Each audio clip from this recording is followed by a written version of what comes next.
समस्त मातृ शक्तियों भाई बंधुओं सादर जय श्री कृष्ण। कार्तिक मास कृष्ण पक्ष की रमा एकादशी दिनांक 1 नवंबर 2021 को रहेगी। तो इस एकादशी का व्रत श्रद्धा पूर्वक करने से भगवान विष्णु जी के साथ माता लक्ष्मी जी की असीम कृपा मिलती है। माता लक्ष्मी जी के आशीर्वाद से अन्न धन की कमी नहीं रहती है, कर्ज से मुक्ति मिल जाती है और समस्त पापों से भी मुक्ति मिल जाती है। तो मित्रों, आज आपको हम बताएंगे रमा एकादशी का शुभ मुहूर्त, पूजा विधि और इसकी व्रत कथा के बारे में। तो मित्रों, पूरे वीडियो को आप ध्यान पूर्वक देखेंगे तभी इसका संपूर्ण फल आपको मिलेगा। तो मित्रों, आप सभी का बहुत बहुत स्वागत है आपके अपने ही चैनल एस्ट्रो गुरुजी में। यदि आपने अभी तक हमारे चैनल को सब्सक्राइब यदि नहीं किया हो तो अभी सब्सक्राइब कर लें और बेल आइकन को अवश्य दबाएं, जिससे हमारे अगले आने वाले नए वीडियो की नोटिफिकेशन सबसे पहले आपके पास पहुंचे। आप नित्य नई नई ज्ञानवर्धक जानकारियां व नित्य का राशिफल हमारे चैनल से प्राप्त करते रहें। तो हमारे हिंदू धर्म में एकादशी को बेहद पवित्र व्रत माना है। कहते हैं कि एकादशी का व्रत सभी व्रतों में कठिन व्रत होता है, लेकिन एकादशी के व्रत जितना फल किसी और व्रत से प्राप्त नहीं होता है। मान्यता ऐसी है कि एकादशी का व्रत रखने से व्यक्ति को सभी पापों से मुक्ति मिल जाती है और इस जन्म में सुखों को भोग करके मृत्यु के पश्चात मोक्ष फलों की भी प्राप्ति सहज ही हो जाती है। हर माह में 2 एकादशी रहती है और सभी एकादशी का अलग अलग महत्व होता है।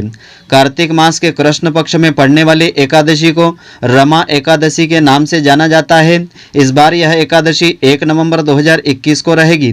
कहते हैं कि एकादशी का व्रत भगवान विष्णु जी को समर्पित होता है। इस दिन भगवान विष्णु जी की विधि विधान से पूजा अर्चना करना चाहिए। तो कार्तिक मास में पड़ने वाली पहली एकादशी रमा एकादशी को रंभा एकादशी के नाम से भी जाना जाता है। इस दिन भगवान विष्णु जी के साथ माता लक्ष्मी जी की पूजा का विधान भी होता है। कहते हैं कि इस दिन माता लक्ष्मी जी के रमा स्वरूप की पूजा की जाती है। रमा एकादशी का व्रत करने से घर में धन धान्य की कभी कमी नहीं आती है और माता लक्ष्मी जी का आशीर्वाद सदैव प्राप्त होता है। तो आइए अब हम जानते हैं रमा एकादशी की शुभ तिथि, शुभ मुहूर्त और इसके नियम के बारे में। तो हिंदू कैलेंडर व पंचांग के अनुसार कार्तिक माह के कृष्ण पक्ष की एकादशी की शुरुआत 31 अक्टूबर को दोपहर 2:27 से होगी, जो अगले दिन यानी 1 नवंबर 2021 को दिन के 1:21 तक रहेगी। इसीलिए उदया तिथि में यानी 1 नवंबर 2021 को ही यह व्रत रखा जाएगा। वैसे एकादशी का व्रत 10वीं तिथि की शाम सूर्यास्त से आरंभ हो जाता है और द्वादशी तिथि पर सूर्योदय के बाद ही इस व्रत का पारण किया जाता है। तो रमा एकादशी के दिन भगवान विष्णु जी और माता लक्ष्मी जी दोनों की ही साथ में पूजा अर्चना करना चाहिए। ऐसी मान्यता है कि रमा एकादशी के दिन व्रत करने से सुख समृद्धि शांति की प्राप्ति होती है। इस दिन विधिवत पूजा करने से धन से जुड़ी समस्या और कर्ज से मुक्ति मिलने की मान्यता होती है। इस दिन माता लक्ष्मी जी के रमा स्वरूप की पूजा की जाती है। इस एकादशी का नाम माता लक्ष्मी जी के नाम पर ही रखा गया है। तो एकादशी के नियम इस प्रकार से है। एकादशी के दिन प्रातः सूर्योदय से पहले उठ करके स्नान करना चाहिए, स्वच्छ वस्त्र पहनना चाहिए। उसके बाद घर के मंदिर में शुद्ध घी की ज्योत प्रज्वलित करना चाहिए। इसके बाद भगवान विष्णु जी को गंगा जल से स्नान या अभिषेक करवाना चाहिए। वस्त्र यज्ञोपवीत चढ़ावें और पुष्प तुलसी दल अर्पित करें। संभव हो तो इस दिन व्रत भी आप रखें। इस दिन भगवान विष्णु जी को भोग लगाना आपको नहीं भूलना चाहिए। धूप दीप नैवेद्य अर्पित करें।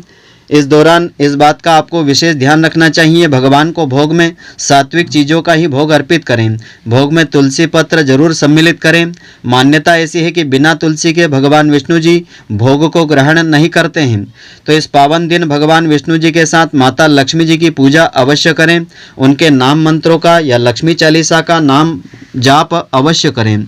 और व्रत के दिन व्रत करने वालों को ध्यान रखना चाहिए, इस दिन में सोना नहीं चाहिए, बल्कि अधिक से अधिक भगवान का ध्यान करना चाहिए। भजन कीर्तन और मंत्र जाप और भगवान की आराधना अवश्य करें, तभी व्रत का संपूर्ण फल प्राप्त होता है। तो रमा एकादशी की पुण्यदायिनी कथा इस प्रकार से है। इस दिन इस कथा को श्रद्धा पूर्वक श्रवण करने से ही इस व्रत का संपूर्ण फल प्राप्त होता है। धर्म अर्थ काम मोक्ष फलों की प्राप्ति होती है। माता लक्ष्मी जी का आशीर्वाद सदैव मिलता है। तो कथा इस प्रकार से है। भगवान श्री कृष्ण जी कहते हैं, हे युधिष्ठिर, कार्तिक मास की कृष्ण पक्ष की एकादशी का नाम रमा एकादशी है। यह घोर पापों का नाश करने वाली एकादशी है। इसका महात्म्य मैं कहता हूँ, इसे ध्यानपूर्वक सुनो। कि प्राचीन काल में मुचुकुंद नाम का एक प्रसिद्ध राजा राज्य करता था। वह राजा सत्य प्रतिज्ञ और बड़ा ही धर्मात्मा था। वह भगवान विष्णु जी का परम भक्त था। उसकी इंद्र के साथ तथा यम, कुबेर, वरुण तथा विभीषण के साथ भी मित्रता थी। वह न्यायपूर्वक राज्य करता था, तो उसके राज्य में प्रजा सुखी भी थी और सब और शांति थी। उस राजा का कोई शत्रु भी नहीं था। उस राजा की चंद्रभागा नामक एक कन्या थी। तो राजा ने चंद्रभागा का विवाह राजा चंद्रसेन के पुत्र शोभन के साथ कर दिया था। तो एक समय की बात है, शोभन अपने ससुर राजा मुचुकुंद के महल में गया। उन दिनों कार्तिक का महीना था। उनके राज्य में दशमी का दिन आने पर समूचे यानी सारे नगर में ढिंढोरा पिटवाया जाता था कि रमा एकादशी के दिन कोई भी अन्न ग्रहण नहीं करें, अर्थात कोई भी भोजन नहीं करें। उस दिन संपूर्ण राज्य में सभी व्रत रखते थे। चंद्रभागा को चिंता हुई कि उसका पति बहुत दुर्बल मन वाला है और पिता राजा मुचुकुंद की आज्ञा होगी कि उनके यहाँ रहते सभी व्रत करें, तो उसका पति राज आज्ञा का अवश्य मानेगा, तब वह कष्ट पाए बिना नहीं रहेंगे। जो चंद्रभागा को डर था वही सामने आया। तो दशमी को राजा ने विचार किया कि इन दिनों उनका दामाद आया हुआ है, अतः सारा राज्य एकादशी का विधि पूर्वक व्रत करें। किसी को भी एकादशी के दिन भोजन नहीं करना चाहिए। राजा की ओर से यह डंके के द्वारा घोषणा करवाई गई। शोभना की चिंता बढ़ गई। उसने अपनी प्यारी पत्नी चंद्रभागा से कहा, प्रिय, अब मुझे इस समय क्या करना चाहिए? मैं तो किसी प्रकार से भूख सहन नहीं कर सकूंगा। ऐसा उपाय बतलाओ कि जिससे मेरा कष्ट बच सके। चंद्रभागा कहने लगी कि हे प्राणनाथ, मेरे पिताजी के राज्य में एकादशी के दिन कोई भी भोजन ग्रहण नहीं करता है। यदि आप भोजन करना चाहते हैं तो अपने घर या किसी दूसरे स्थान पर चले जाइए। यदि आप यहाँ रहना चाहते हैं तो आपको एकादशी का व्रत अवश्य ही करना पड़ेगा। चंद्रभागा आगे कहने लगी कि हे प्राणनाथ, पूरे नगर में एकादशी के दिन तो कोई भी पशु तक भोजन नहीं करता है, फिर मनुष्य एकादशी के दिन कैसे भोजन कर सकेंगे? तो हे प्राणनाथ, यदि आप भोजन करेंगे तो आपकी बड़ी निंदा होगी। इस प्रकार मन में विचार करके अपने चित्त को दृढ़ आप जरूर करें। ऐसा सुनकर के शोभन ने कहा कि यदि यही बात है तो हे प्रिय, तुम्हारा कहना सत्य है। तुम्हारे साथ मैं भी आज व्रत उपवास रखूंगा। भगवान श्री कृष्ण जी आगे कहते हैं, इस प्रकार दृढ़ निश्चय करके सभी के साथ शोभन को व्रत करना पड़ा। उसे व्रत रखने का अभ्यास नहीं था। न जाने क्यों उसे भय था कि भूख से मृत्यु हो जाती है। भूख की चिंता में पड़े पड़े सूर्य के अस्त होते तक वह दुर्बल सा निढाल सा हो गया। परंतु अभी तो रात्रि जागरण करके भी काटनी थी। भजन कीर्तन जो वैष्णवों को अत्यंत हर्ष देने वाला होता है, परंतु यह शोभन को दुखदायी लगा। प्रातःकाल होते होते शोभन का शरीर निष्प्राण हो गया। सारा नगर शोक संतप्त हो गया। भगवान विष्णु जी पर अटूट श्रद्धा रखने वाले राजा मुचुकुंद ने शोभन के मृत शरीर का अंतिम संस्कार चंदन की चिता पर रख करके उसका दाह संस्कार करवाया। उसने अपनी बेटी चंद्रभागा को आदेश दिया कि वह सती नहीं होवे। चंद्रभागा ने पति का पारलौकिक धर्म पालन किया। भगवान विष्णु जी की कृपा पर विश्वास रख करके चंद्रभागा ने पिता की आज्ञा मानी। अपने पति के वियोग में दुखी हो वह अपने पिता के घर में ही रहने लगी। पिता पुत्री नियमित रूप से एकादशी का व्रत करते रहे।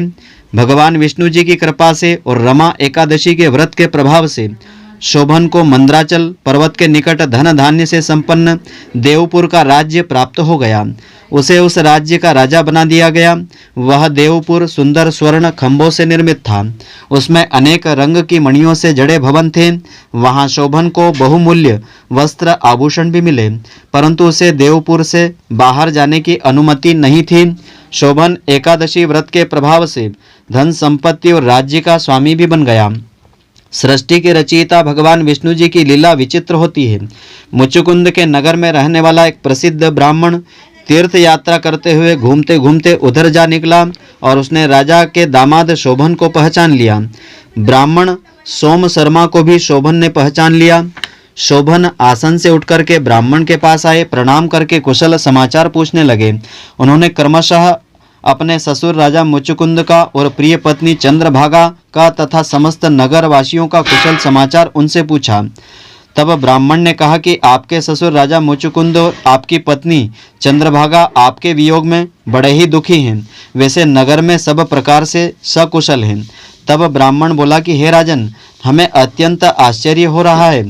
आप तो एकादशी के व्रत से अन्न नहीं खाने से प्राण छोड़ चुके थे, आपका शरीर भी अग्नि को अर्पित हो गया था, फिर वही रूप और अपार धन संपदा आपको कैसे प्राप्त हो गई? अपना संपूर्ण वृत्तांत बतलाइए। ब्राह्मण सोम शर्मा ने पूछा कि राजन, आपके यहाँ तो विशेष आश्चर्य की बात है, ऐसा सुंदर और विचित्र नगर तो कहीं देखने में नहीं आया। हे राजन, बताइए कि आपको इस मनोरम सुंदर अद्भुत नगर की प्राप्ति कैसे हो गई? राजा शोभन ने कहा कि हे श्रेष्ठ ब्राह्मण देवता, कार्तिक मास के कृष्ण पक्ष में रमा एकादशी होती है, उसी का व्रत करने से मुझे ऐसे नगर की संपदा आदि की प्राप्ति हो गई है। हे ब्राह्मण देवता, मैंने श्रद्धाहीन होकर इस उत्तम व्रत का अनुष्ठान व्रत किया था, इसीलिए मैं ऐसा मानता हूँ कि यह नगर सदा स्थिर रहने वाला नहीं है। आप मुचुकुंद की गुणवती कन्या चंद्रभागा से यह सारा वृत्तांत कहें, उन्हें बताएं, जिससे वह इसका उचित उपाय कर सकें। तब तो यह राज्य धन संपदा आदि स्थिर हो सकेगी। ब्राह्मण अपने नगर को लौटा। उसने चंद्रभागा से राजा शोभन का संपूर्ण वृत्तांत सुनाया। तो ब्राह्मण के वचन सुनकर के चंद्रभागा बड़ी प्रसन्न हो गई। चंद्रभागा बोली कि हे ब्राह्मण देवता, क्या यह सब बातें आपने प्रत्यक्ष देखी है या स्वप्न की बात आप कर रहे हैं? तब ब्राह्मण कहने लगा कि हे पुत्री, मैंने मंदराचल में तुम्हारे पति शोभन को प्रत्यक्ष अपनी आंखों से देखा है। उसने भी मुझे पहचान करके आदर सम्मान से उच्च आसन दे करके हाल बताए हैं। साथ ही किसी से भी नहीं जीता जा सकने वाला और देवताओं के नगर के समान उसका नगर भी मैंने देखा है। उन्होंने यह भी कहा कि वह स्थिर नहीं है, जिस प्रकार वह स्थिर रह सके सो उपाय आपको करना चाहिए। तब चंद्रभागा ने कहा कि हे ब्राह्मण देवता, मेरे मन में पति के दर्शन की तीव्र इच्छा हो रही है, आप मुझे वहाँ ले चलिए। फिर कुछ गंभीर होकर के सोच करके कहने लगी कि पहले आप मुझे किसी सिद्ध तेजस्वी और तपस्वी ऋषि के पास ले चलो। मैं अपने किए गए पुण्य से उस नगर को स्थिर बनाने का प्रयत्न अवश्य करूंगी। भगवान श्री कृष्ण जी आगे कहते हैं कि हे राजन, चंद्रभागा की बात सुनकर के ब्राह्मण सोम शर्मा चंद्रभागा को साथ लेकर के मंदराचल पर्वत के समीप वामदेव ऋषि के आश्रम में ले गया। वामदेव ऋषि ने उनकी बात सुन करके वेद मंत्रों का उच्चारण करके चंद्रभागा का अभिषेक किया। तब ऋषि की मंत्र शक्ति के प्रभाव से और एकादशी के व्रत के प्रभाव से चंद्रभागा का जो शरीर है दिव्य स्वरूप हो गया और पुण्य प्रभावी शक्ति बन गया। ऋषि श्रेष्ठ की मंत्र शक्ति से उसको दिव्य गति प्राप्त हो गई।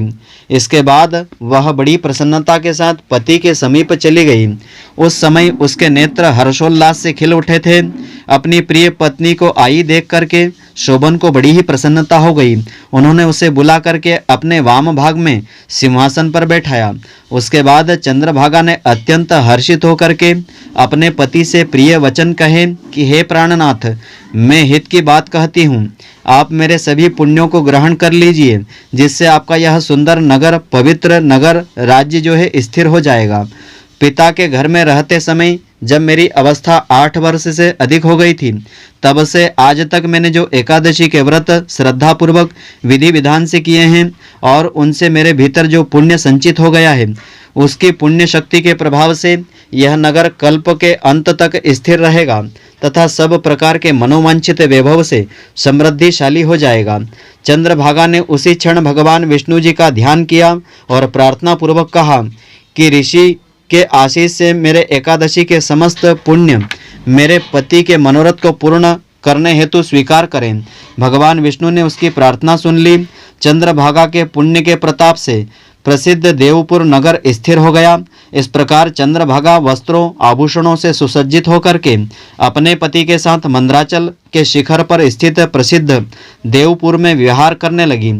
भगवान कृष्ण जी आगे कहते हैं कि हे राजन, यह एकादशी चिंतामणि तथा कामधेनु के समान सभी मनोरथों को पूर्ण करने वाली है।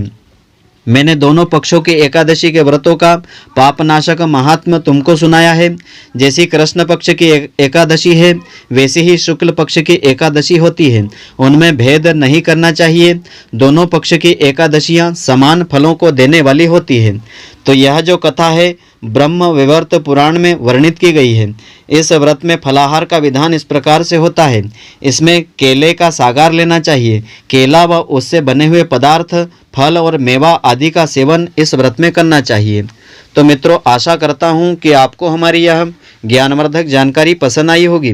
यदि आपको पसंद आई हो तो आप हमारे वीडियो को अधिक से अधिक शेयर अवश्य करें, जिससे अधिक से अधिक लोग इसका लाभ प्राप्त करते रहें और इसका पुण्य फल आपको भी मिलता रहेगा। और आप हमारे वीडियो को लाइक करना नहीं भूलें। धन्यवाद। जय श्री कृष्ण मित्रों, फिर मिलेंगे।